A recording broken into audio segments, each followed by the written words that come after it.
introduction. Happy New Year, everybody. It's so great to see you all again. So Sego, for those of you who don't know me, Sewa Gwego, Don Maracle Yungyats, Gungo Hemagayangahaga, Gaderi Wamayasta, Toronto, Nikki Darrow. My name's Don Maracle and I'm from Tyendinaga. As Janice said, I sit with the Bear Clan and I'm a single mom and a lifelong learner. I live with a number of invisible disabilities and I'm very, very happy to be here today.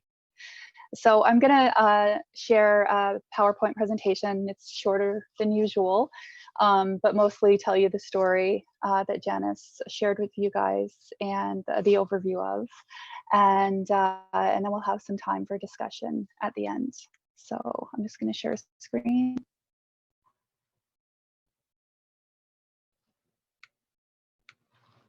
Can you all see it? I can't see you anymore though, so hopefully you can see this. We can. Okay, good.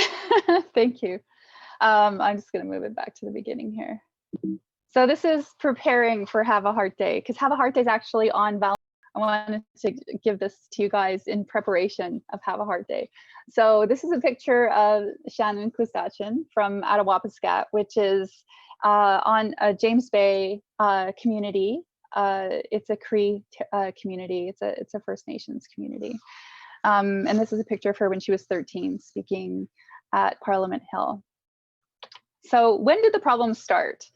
And what was the problem? So the site of their old school had an oil spill. And that was the problem and challenge. And that was in 1979.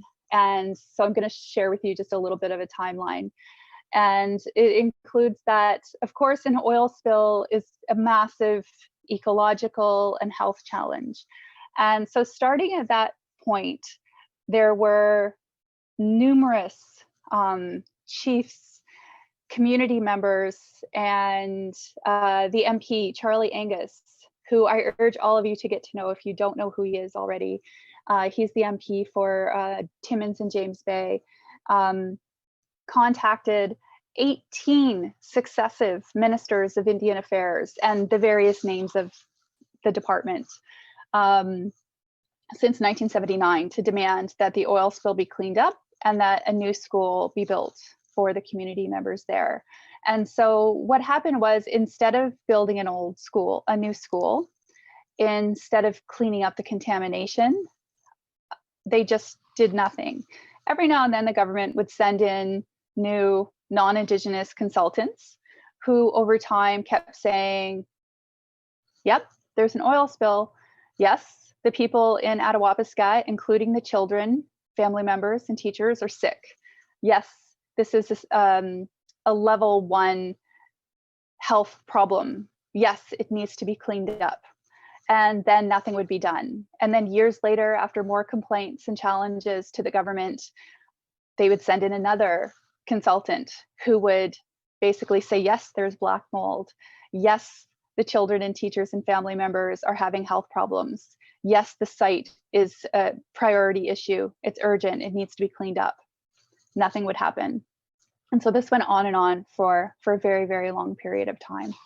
And so what was the hopeful outcome or the goal?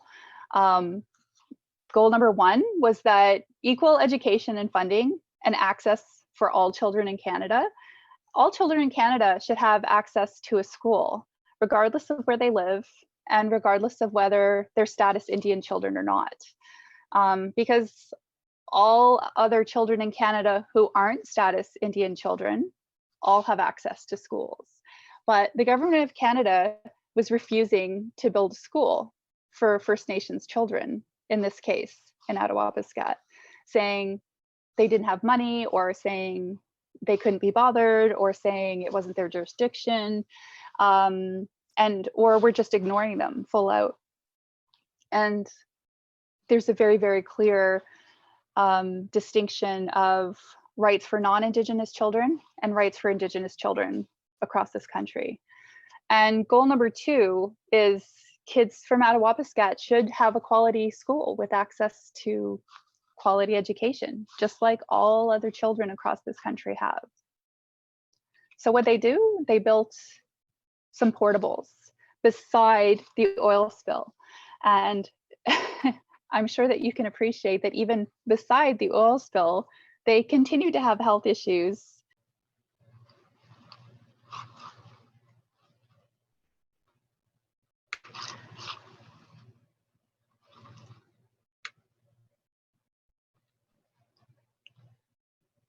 So I'm just going to pause there for a moment. Did you guys all hear that? What did you guys think of that PowerPoint presentation by a grade 8 student to the Minister of Indian Affairs? I don't know about you guys, but for me, this is heart-wrenching. I think the first 100 times I watched this, I pretty much bawled my eyes out. It definitely tugs at the strings. And to think that a 12 or 13-year-old child did this is powerful, you know, beyond what we think. And, you know, a lot of times we think that we have to shield or protect our children from these things, but the truth is that children can be powerful voices in changing things in the world and in changing society, and that's really important, because the school impacts children, and the fact that, you know, non-Indigenous children have access to schools and good quality schools, but that First Nations children in this community and many other children in many other communities across the country don't have access to schools is a really important issue. That wasn't just an issue, you know, when Shannon was alive. Like, this was around, when Shannon was fighting for this, which was probably around 2008, but also continues to be an issue today. So I'll go back to sharing screen and back to the presentation.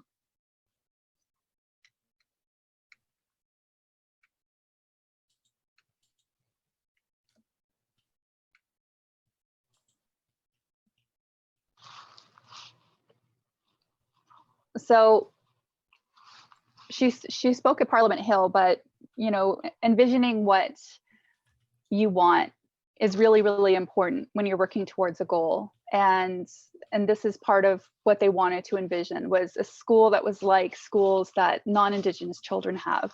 So this was one of the renderings that they did that was part of their vision. And when Shannon went to Parliament Hill, this is part of what she said. She said, "My name is Shannon Christachin, and I am from the Attawapiskat First Nation. Today, I am sad because Mr. Chuck Strahl said he didn't have the money to build our school." And she paused and then added, "But I didn't believe him." And this is a picture of Mr. Chuck Strahl, who said in numerous media reports that the government couldn't afford it. He couldn't afford schools for First Nations children, but of course they can always afford schools for non-Indigenous children.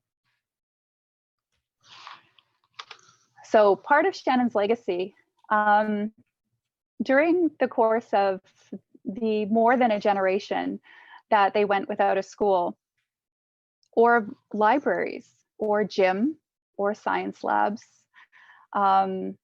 I don't know if you guys noticed in the picture of the portable in her PowerPoint presentation, the students were wearing hats and winter coats because their portables were so freezing cold as well too.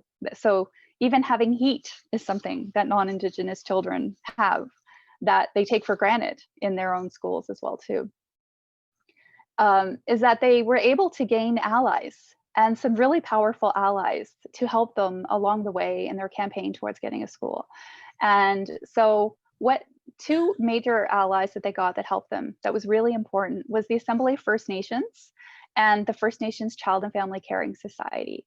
So I'm sure that a lot of you have heard about the Assembly of First Nations before, and that's the basically the head office in Ottawa that organizes all of the chiefs across Canada, the chiefs of First Nations communities.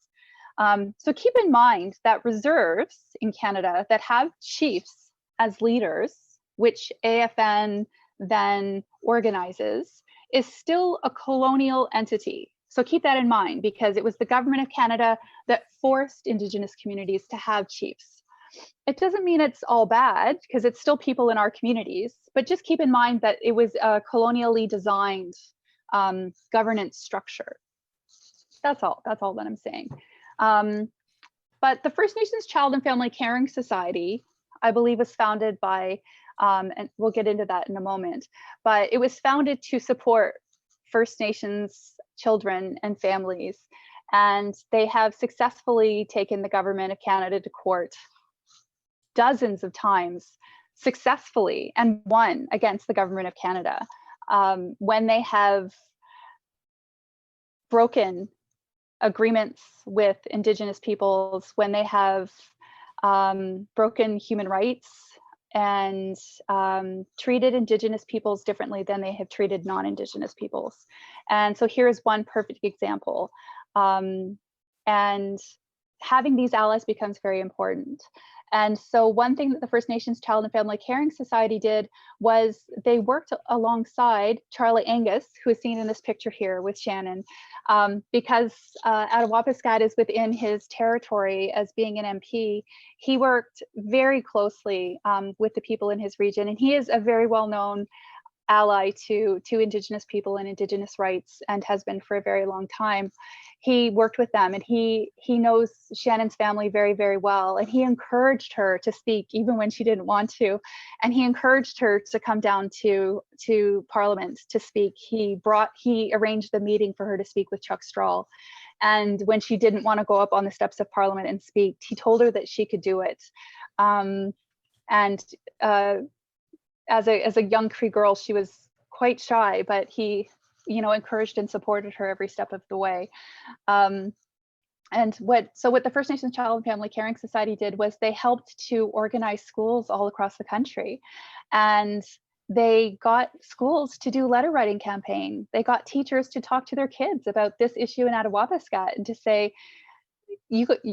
teachers to talk to their students and say, you have a school. How do you feel that you have a school? And kids at first said, well, everybody has a school. And the teachers were able to teach their students and say, no, not all children have schools. a lot of First Nations children on reserves don't. And so those children talked to their parents, and they wrote letters to Parliament to say they deserve a school. And this is where Have a Heart Day was born. Shannon was also, in her work leading this, she was also turned into a superhero, a DC Comics superhero. As seen here, an Indigenous artist got permission from Shannon's family. So the picture on the left is her dancing in her powwow regalia, and they got permission from her family to turn her into a DC Comics superhero. So the picture on the right is her as a DC Comics superhero, Equinox. Yeah, it's very cool. And so the picture on the right is honoring her colors, and which are powerful healing colors for her.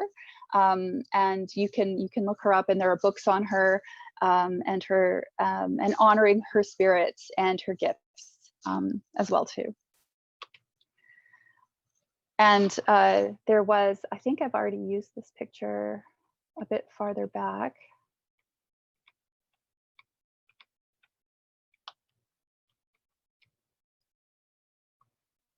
Oh, nope, it must be somewhere else. Chuck Strahl also wrote a book on his journeys with her as well too. Anyway, so the First Nations Child and Family Caring Society, they're also located in Ottawa.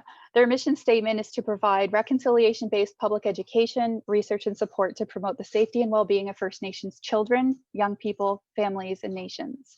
And their vision statement is to ensure First Nations children and their families have culturally based and equitable opportunities to grow up safely at home, be healthy, get a good education, and be proud of who they are. And so Cindy Blackstock, I'm not going to read all of this, but Cindy Blackstock is, she has a PhD in social work. She teaches at universities. She's a professional speaker, all over Canada and throughout the world. She's the executive director, and she's Gitsan, and she recently served on the Pan American Health Commission on Health Equity and Inequity, and fundamentally believes that culturally based equity is essential for meaningful reconciliation.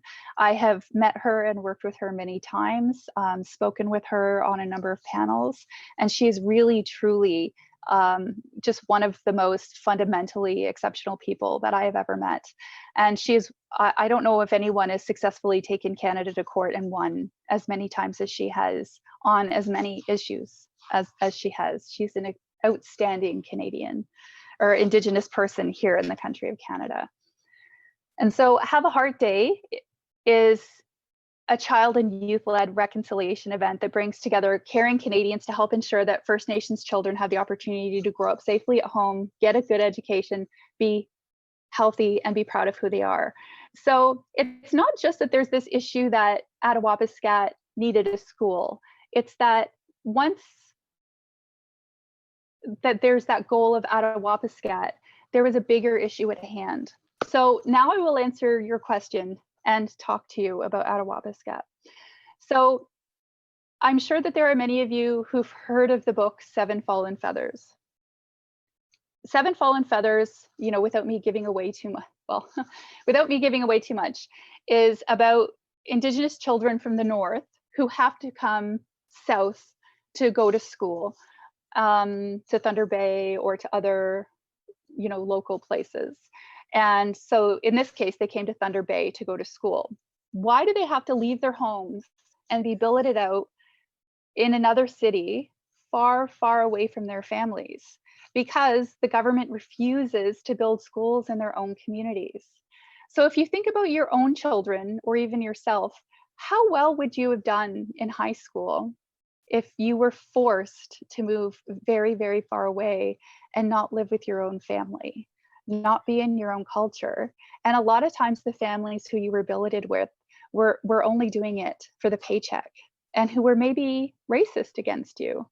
And in a lot of cases, those weren't safe places for you to live. How well would you have done at home or at school? And what would that have meant for your future? What would that have meant for you, your chances to go to post-secondary?